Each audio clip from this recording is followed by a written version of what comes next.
on Erangel. So, all right, it seems like there's a lot of people at school. Yeah, so we actually have a lot of people fighting in the area around school. I think we're going to have teams realize that they don't want to be dropping that hot, and I think we're going to have maybe... oh, actually, we may actually have a fight here as teams have committed to school. No, Vikings, yeah, they're flagging off. I think KLQ has got the ground first. The Vikings have said flag off, get away. We don't want to risk that.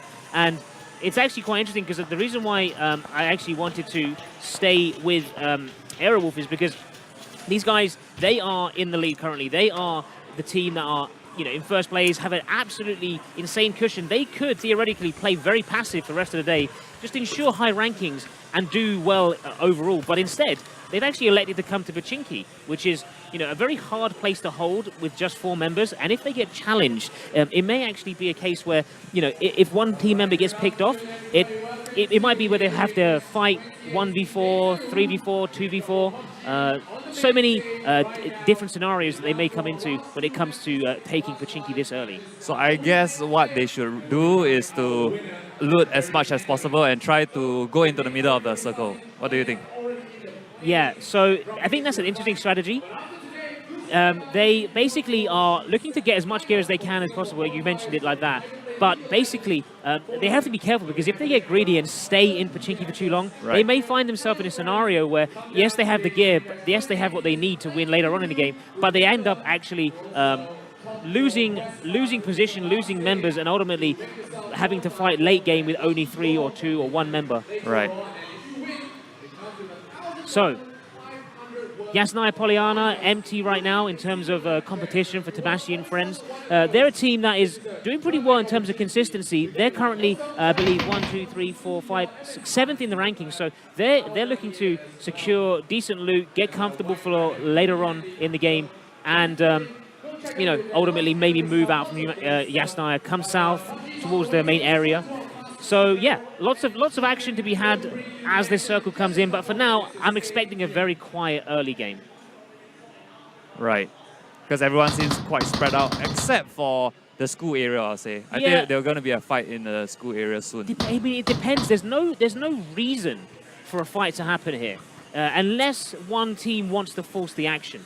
If KLQ wants to come across the apartments, or if Cass wants to come across, then yeah, there might be a fight. Oh, but actually, as I say that, Mineski, I think they're up in the top right. Yeah, this is a fight that's happening extremely outside of the circle, but we do have one knock there from Mineski on Kento. That's the thing that's weird, because if you look at Mineski, there's only two players or 3 players there, and then there's one yeah, I think north of Pochinski. Yeah, I think they're basically playing a duo setup. I think they realize that they need frags, and they need to win with high frag games. So they're going to be trying to take these fights. And they've only got 1 frag there, but there's a frag there. And that's actually Mineski getting a quick kill on Kento. So that's a couple of kills, I believe. 1, 2, 3 kills. So that's actually good for them because Mineski, in 3rd place, they have a big deficit to kind of come back from. And getting these kills is going to be what allows them to kind of claw back into maybe contending for 2nd place or 1st place. So, yeah, so it looks like we have a couple of teams near each other. And we actually have Konga, the other member from Mineski, trying to find frags of his own, pushing in against Vikings, but I don't know if he's going to have the angle here. The warehouse is loading. Okay. You can see that he hasn't got that angle. Maybe taking a shot at Vikings as they try and drive off, but I don't think it's going to be worth it.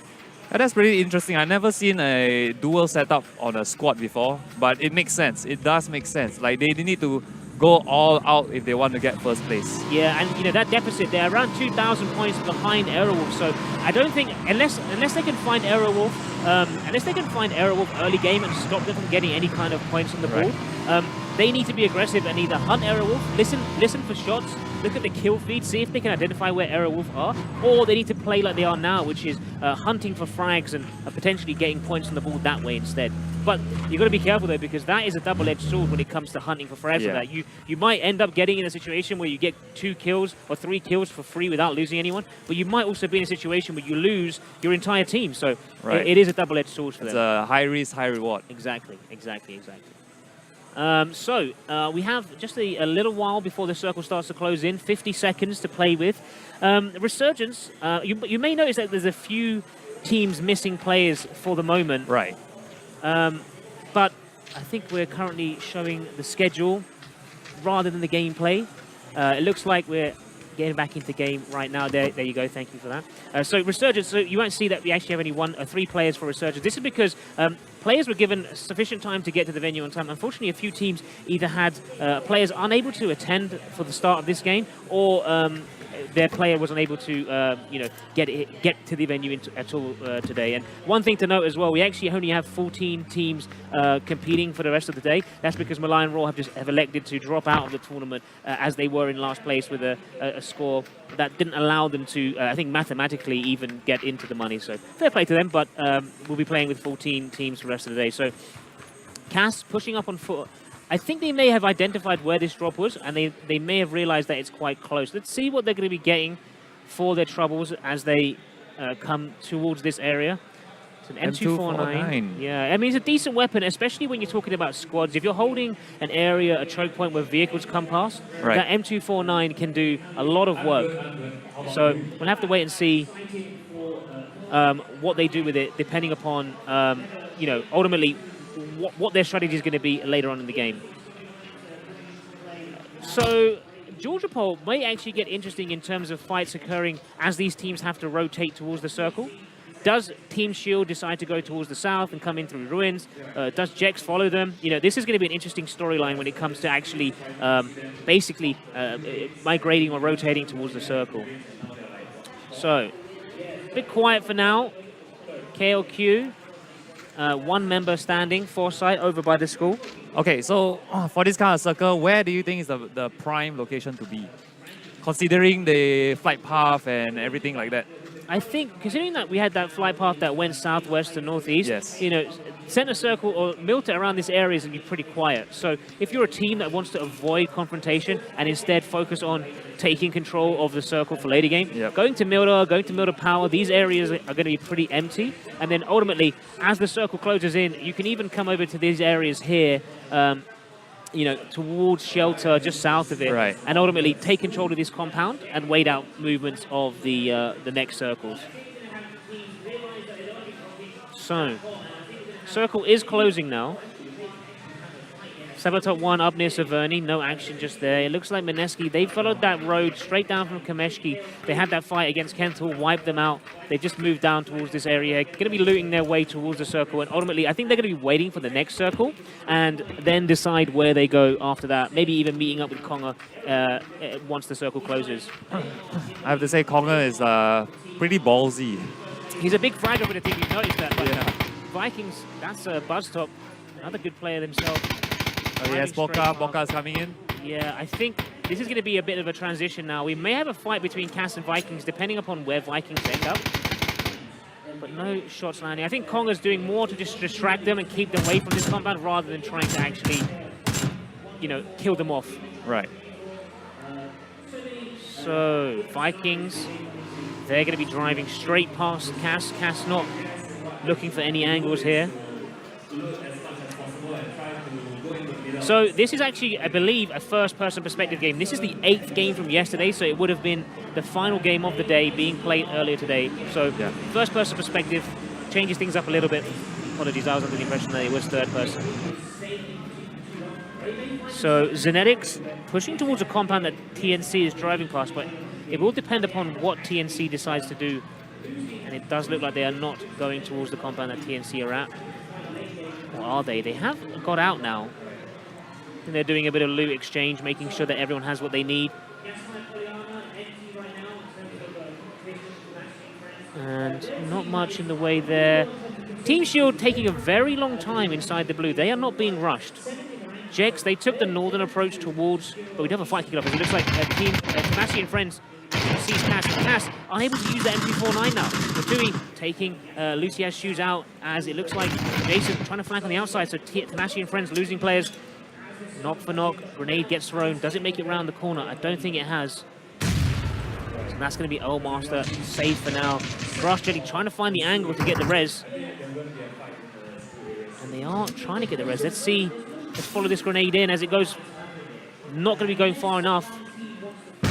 Just a bit short. That's going to be Lucy back on their feet. Jason holding the angle as Master also. Andai waktu mampu kembali, Kalau ini kutub utara, berarti ini kutub aku Being red. So let's stay on board with Pubg as he has an angle here. Grass Jelly peeking, getting tagged once or twice. So Grass Jelly now needing to heal. I think Cass are electing to leave this fight. They're backing out. They don't want to stick around. Grenade's not going to make it, and that's going to be Cass, I feel, backing out, looking for another fight another day. So another drop coming in, more shots being fired. I think this is just covering fire. Yeah, Cass electing to back away. TNC gonna cross Vikings. But they aren't going to find this drop. Cass might find another drop if they come this way. Aerowolf, team favorites, taking a great position inside the circle, but Vikings has eyes on TNC. Data, that's going to be Data knocked out and eliminated. So now TNC, this has been a common theme for TNC where they split their vehicles up and lose people early, but they do very well in terms of playing with less people.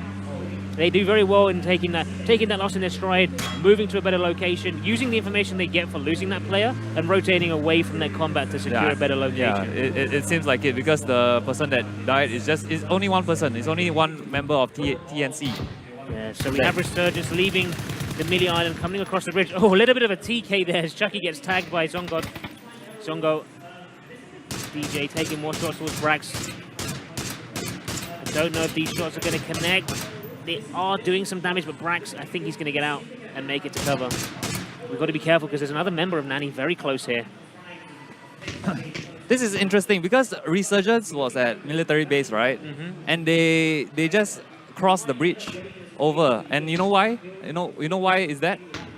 I believe it's because Resurgence luck has been really bad yesterday. Yeah, I think they realize that if they want to do well and place in the money, they have to take a few risks. And they've actually got another knock here as well, but they do need to be careful because that's another member of Nani very close. That's Brax eliminated. So now Resurgence with just 2 members. They need to get a bit more luck on their side as they try and take this engagement. Ikai very close.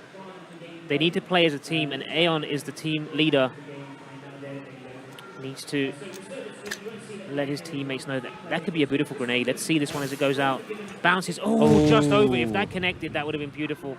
But Aeon can see Ikai just there, but no, Kasake pushes out on his own. This has been a common theme for Resurgence where they will push and they'll be on their own, and then they ultimately get in a situation where it's down to one member to kind of clutch it. And Aeon, that's going to be Aeon WCS getting that clutch play, getting that knock, and he'll be able to get the res, but it's kind of interesting. It's kind of difficult to call. But on the other side, it looks like TNC are giving Resurgence a bit of a hand as they push on Chucky and clear out the bottom of this building. This looks like Crips on the other side. Crips getting eliminated, and that's going to be Nani. Yeah. Taken out of the game. 12 teams left. Yeah, so points start to go up in value now in terms of rankings, but it looks like Resurgence is actually caught between a rock and a hard place, as it looks like Aerowolf have rotated around down to this compound by the beach. And they do have eyes on, so they have to be very, very careful about where they peek and what angle they choose to peek from. This is really interesting because it seems like majority of the teams are all in the middle of the circle. Yeah, I think some teams have seen how effective it's been in previous games yesterday, and they're looking to employ the same strategy. Mineski, Aerowolf, TNC have all used this strategy. So teams like Resurgence are also doing it. Sabatop 1, we saw them playing the edge of the circle yesterday. Instead of playing towards the edge, they're actually, mimicking the strategy they've seen do very well. Yeah, but now because that a lot of them are doing this, there's a lot more. The edge is very open. Yeah, so it's almost like this tournament's having its own metaphor. Zenetics were a team that were getting more aggressive yesterday. They're now playing more passive on the edge of the circle. Tamashi and friends, we saw them getting very aggressive yesterday. They're now playing along the edge because I think they realize that these guys are now employing that strategy and making the middle of the circle a very hot spot to be in. So the circle is closing. We'll know where the next circle is going to shift to in just a few moments, as it looks like most teams seem to be locking down their area and not wanting to get involved in anything just yet. It would be interesting if it's a military base. It would be interesting. I mean, it would be a very hard shift if we were to get it, but we'll have to see. Not that much of a hard shift. No one really has to shift for now, and I'm expecting a very passive circle for the next 1 minute, 24 seconds. So we have Cass. They're going to have to move. We'll see when they decide to move. They did find that secondary drop, so now they actually have an M249 and a Groza to work with. Two very powerful weapons, and I believe they're going to have 2 level 3 helmets as well, so that could come into effect later on in the game. Lindo has an angle here. I'm not sure where the shot's going. Maybe just shooting towards TNC. TNC not shaken by these shots. As Papa Flame dies, I'm not too sure what's happened there. Team Shield losing a member. Team Shield, I think they're still outside of the circle. They need to be very careful there because the next circle is going to do a lot of damage as Yandao James gets taken out. Lots of players dying to the circle. We have some close fights kicking off as it looks like Vikings pushing up on Aerowolf. Aerowolf pushing up on Vikings. Aerowolf getting very aggressive. Let's go on board with Supernea, fan favorite. Done a lot of damage with this AK yesterday. Let's see if they can replicate it. Aerowolf need to be careful though because they're getting shot from multiple angles. Slasher's down. Yeah, Slasher being taken down. 3 members left, up on their feet. Ooh, RDK getting tagged up very heavy as well. Let's see if Payne's going to peek here. Payne, got to be careful. Any grenades here would be insane. Poker maybe being rezzed. Poker being rezzed at the moment. Aerowolf just playing on this corner here. They don't want to commit just yet. They're looking for a knock before they do. It looks like Supernea is just taking control of this small 1-story building. KLK losing members, but there's Payne with the knock on Supernea from the outside, pushing in. Supernea being executed as well, so now it's going to be a clash on this corner here. Lindau peeking the corner, but a re-peek. Looks like Aerowolf actually losing another member, and that's going to be Aerowolf losing everyone. That is unfortunate. Going out 12th now, that's going to do a lot of damage to their points, and I think if Mineski and other teams in top places see that in the kill feed, they're going to use that information to let them know that they don't have to be aggressive now. All they need to do is rank high, get some good points, and Aerowolf finishing 12th, that's going to do, that's going to do damage to their rankings and prevent them from playing aggressive later on. I think they were too aggressive. Yeah. They were not patient, and it was a bad play. Yeah. They were so comfortable in the south side. Yeah, they were so comfortable, right? This, I mean, to be honest with you, this position here, if they had a hard shift next circle, would be hard for them to move through. So I can understand the concept of the play, but the Vikings, they're a good team. They had good position. They got a bit unlucky with the angles they peaked in terms of their teammates lining up, maybe some miscommunication. Especially on this corner here, we saw Aerowolf lose 2 members when Vikings Payne peaked this angle here. You can even see the corpse is still there. But ultimately, analysis causes paralysis, and it looks like Aerowolf finishing 12th are going to have to make some adjustments for the next games. So, TNC sitting very comfortable right now, just taking some pot shots towards Mineski. As the circle squeezes in, KLQ, only 1 member left. I can expect Foresight to be very, very passive for the majority of the game and probably react very quickly as Team Shield look to be making their way to the next circle, trying to play the zone as much as possible. But they only have 9 bandages, and this circle's hurting a lot. They're leaving it very late, and I don't even know if Maverick's going to make it. Maverick's going to die. I'm not sure why Maverick hasn't stopped at least bandage. And that's going to be Team Shield eliminated. I'm not too sure what the strategy was there. They have miscalculated it, but this could be interesting as Cass pushes on the last member of KLQ. Are they going to clear this compound? That's the question. We'll have to see what the thought process is as Lucy just peeking into the blue. Foresight probably hears these footsteps nearby.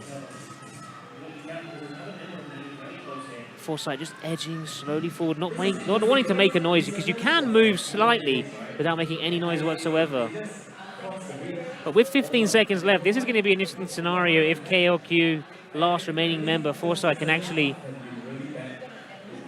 ghost Cass into the circle. Foresight will know that players are nearby, won't have heard any vehicles, so will definitely know that there's threats. Circle is moving in now, and they will need to move, but there are shots being fired everywhere as Mineski has repositioned themselves into a great spot here. Vikings Poker actually running over a teammate there. As Buzztop knocked out. That may play into account later on in the game. If Buzztop does get knocked, that means that he's going to need to be rezzed faster, as I believe he has been knocked out in that previous Aerowolf engagement. So, Mineski have a beautiful position for this circle. Foresight ghosting behind Cass. of the two members of CAS towards the north of the new circle. As we have Zenetics trying to get in on foot now that they've ditched their vehicle. They do have this tower to work with. Yo guys, apa kabar? Kembali lagi di episode kedua Dengerin Dong. Oke, bagi kalian yang belum tahu apa itu Dengerin Dong, nah Dengerin Dong itu adalah ajang buat kalian semua, gue, lo, atau semua warga negara untuk nanya-nanya langsung. We'll have to see what the next circle says, but Mineski in a great spot here. If they do get unlucky with a hard shift towards the north, they're going to have to use either the deflate of the road or potentially even bounce into Milter and push around this way, because they can't run this way. There's not much cover. They're going to have Vikings to their west. It's going to be an interesting scenario to see the next circle. But Lucy has finally seen Foresight as Foresight makes it into the building, or makes it towards the entrance to the building near Jason. Foresight playing very passive, but this building is not in the circle. CAS also rotating now. The rest of CAS, I think the call has been made. But there's a player at least there. Shots ring out all over the map. Towards the north, looks like Sabatop, or sorry, this is Jex coming in on foot. They could take this compound. There's a drop nearby as well. As Jason takes out Foresight, that Groza doing lots of work, eliminating KLQ in 10th position. So, circle slowly squeezing in. Jason just picking up what he can from the body that he just took. Jex, are they going to be pushing in? They're taking damage left, right, and center. They are open to many angles. This compound, although there is a buggy here, is unoccupied, but unfortunately for Jex, they don't know that.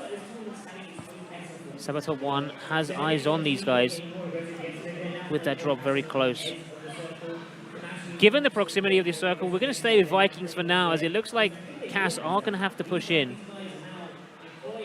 Will Vikings allow CAS, or the two members of CAS, into this compound, or will they be aggressive and prevent them from pushing in? Only time will tell.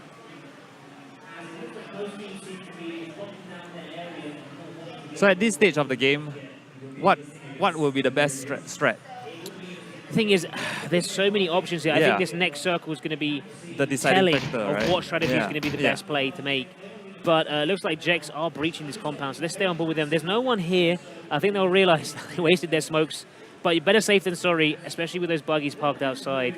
The circle is closing. Let's see what the circle's going to say in terms of movement requirements from teams.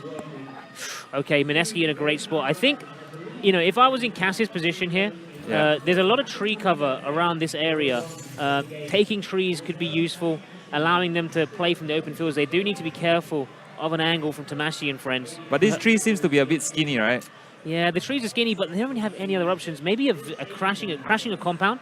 They could potentially try and meet up with their teammates, but let's see Vikings, because Vikings, they surely have an angle here, and that's Grass Jetty knocked out by Payne. To stay on board with Payne as he has an angle further to the right. Van Cleef on his own, 1v4 scenario. Confirmation knockouts, and that's going to be Van Cleef taken out. So CAS, Easy. yeah, Vikings, Vikings doing a great play here, making sure that the two surviving members of CAS on the western side of the circle are going to get in for free, but now the two remaining members are going to know that this compound's occupied. They're going to have to make movements soon, and you know the play has to be made where they either need to fight for a compound or fight for cover, and either way it's going to be a hard ask for the two remaining members of CAS. It's a bit of action in the south side.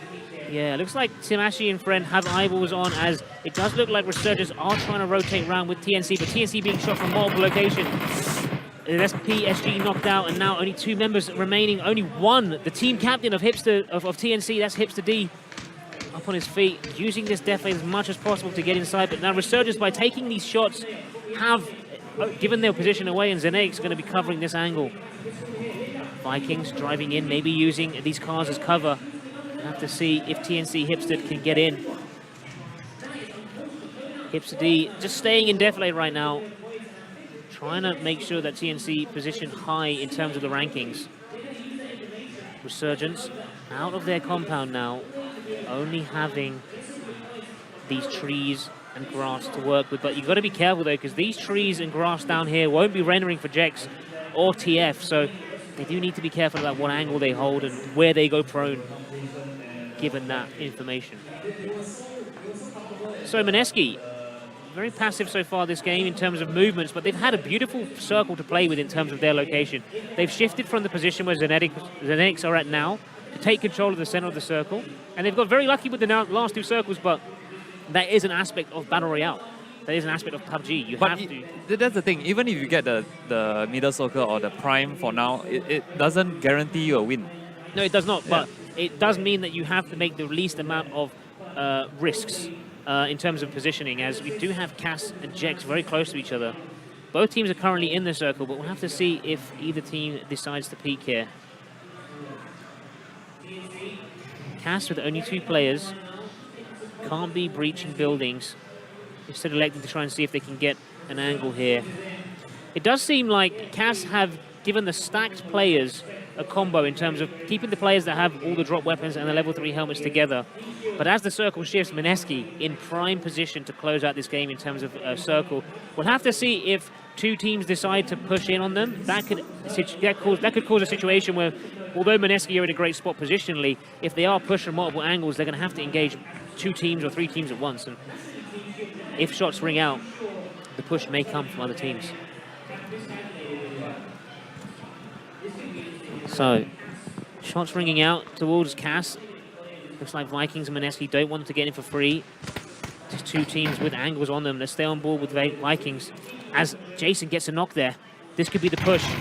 Here comes the exit from Jax as Lucy Has Shoes gets knocked out. Now Jason, last remaining member, needs to make some insane plays. Shooting into smoke. Trying to find an angle. Any grenades to work with? Nope. Tags going left, right, and center. Jex have to move though. This circle is slowly coming. As now they're inside the zone. There's Red getting taken out, and now Cass, Jason taking a few kills with him, spraying the smoke, taking a lot of damage from this blue though, as it looks like Jex trying to rotate out. He's got to heal. He's got to go. The circle's moving slowly, and that's Boom making it out. So now, Cass, you've got to go. Jason, you can't take more ticks. You're now leaving yourself open. 1 bullet from any team down low will do the job. Let's stay on board with Pubg. As Pubg has eyes on, and that's going to be Jason taken out. That was a good effort. Yeah, I think Cass were in the situation they realized that we're not going to do well in terms of position. Let's try and get as many kills as we can. There's a full team here, and they did get 3 kills from Jack, so it is worthwhile in that situation to stick and try and get those frags. So we have Mineski taking shots towards Tamashi and friends, but this is the situation we spoke about earlier. Mineski now being engaged by Vikings. They need to be careful because if RSG also get involved, it could be interesting. But from behind, that looks like Aeon WCS. Last remaining member, Kisaki gets knocked out, now out in the open. Does he have an angle for cover? No, I'm not sure he does, as Aeon WCS being shot out from Mineski. Let's stay on board with Konga. Konga with the vision. Aeon WCS out in the open, trying to zig and zag, but I don't think that's going to be it, as RSG get eliminated in 8th place. So, another close scrap, looking like it may go down here, just on the edge of Milta. Hipster D, last member of TNC. Needs to be careful as Sabatop 1 are very close. Sabatop 1 pushing in, grenades being thrown out. Let's go on board with Hipster D, pushing forward with his Vector, suppressed, taking Sabatop 1 Awang out of the game, securing another kill. But now Sabatop 1 know that Hipster D's there. Here comes the Vault out in the open, moving around. That's Hipster D taken out Boom, as Hipster D is still alive, but inside the zone. Needs to be very careful. Circle closing, has meds to work with as Hipster D taking 2 members out, securing this little corner for his own little bit of cover. Now this circle is pretty interesting because there's no cover, if I'm not wrong, right? There aren't. The new there's circle. no cover in terms of positioning here, but let's see if Hipster D is going to reload that Vector and push in. But Mineski have a building that's on the high ground of the new circle. So if we look at the circle here, this building and this lip here could be used to their advantage. As long as they can basically ensure that they don't get pushed from the side here. Pooch is taking down Patui as Mineski look to just secure this location. Tamashi and friends trying to get that res on Patui. They only have 1 kill to their name as Vikings Poker takes Sparker out. Sparker needing a res right now. Great headshot there from that M249. Do Vikings use this knock as an opportunity to push in? Only 5 seconds to work with. And the circle is closing, but it will close faster on the northern side. So it does mean that Hipster D is going to have more time to play with. They're going to have to run into the blue. There's no windows to vault through.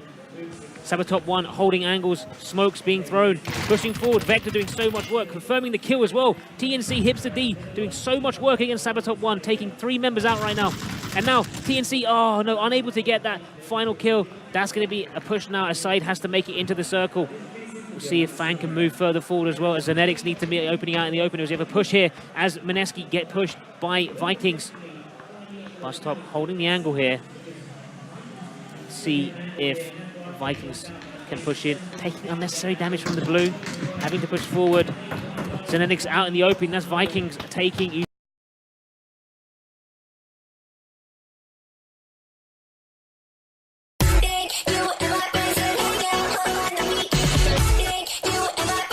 See nobody out. And now, actually, I think that Sparker stealing that kill. So Mineski gonna get those 15 points. Could matter later on in the game, depending upon the scores, as Sparker gets another great knock on Vikings there. That's Poker probably eliminated from the game. No chance to res there, but he does need to be careful because Bustop's very close. He sees him. Yep, sees the jump there, but there's the 180 from Sparker. Great knock there as Bustops gets taken out. Needs to get inside the smoke and get the res. He wasn't in a good position, yet he got the kill. Great reaction played there from Sparker of Mineski. As Mineski looked to give up the position on the high ground, instead pushing forward. Lindo getting tagged super heavy as Konga gets knocked out. Let's see if Pubg can move forward. Sparker knows that there's a member of Vikings down there. They're peeking left, right, and center, but he's already prone. Great play there, and no. 3 teams, 5 members left. Yeah, great cleanup there. Is Konga going to be able to be rezzed? Are they going to go for this res? No, Konga gets taken out, dying from the knock. So now, 2 teams left, 3 members alive. Sabatop 1. 2v1. They use this lip perfectly to get that res on Fang. The circle was moving slower here. Fang will be able to get back up to full health. And now Mineski is currently sitting in 3rd place. I think Sabatop 1 currently sitting, I believe, in 4th place. So this is a position, this is a fight between the 3rd and 4th place team. 2v1 scenario. What's Mineski Pooch has got up his sleeve in terms of attachments or supplies? Has a grenade to work with. Could be useful, but this new circle definitely in favor of Sabatop 1. They have a little lip here to work with. They can push forward to this rock. Shots being fired, but nothing connecting just yet. I'm guessing Sabatop 1 want to split up, don't want to get contacted together. I mean, maybe if they can find the position of the last remaining member of Mineski, but if a knock happens, it could be dreadful. But no, I think they've located him. Aside trying to land some shots. I believe only connecting with 1 bullet there. Let's stay on board with Puchiwis. Grenade gets primed and thrown. Just going to be a little bit short. Let's see if Side pushes forward. Fang on the high ground there. This is the flank that you mentioned. Tags have gone in. The grass doing wonders for cover. Shots being fired. There's the push from 1 member, 2 member, Mineski. Oh! That would have been an insane clutch there, but great push together. Nearly clutching out the 2v1, but that's going to be Sabatop 1 finishing in 1st place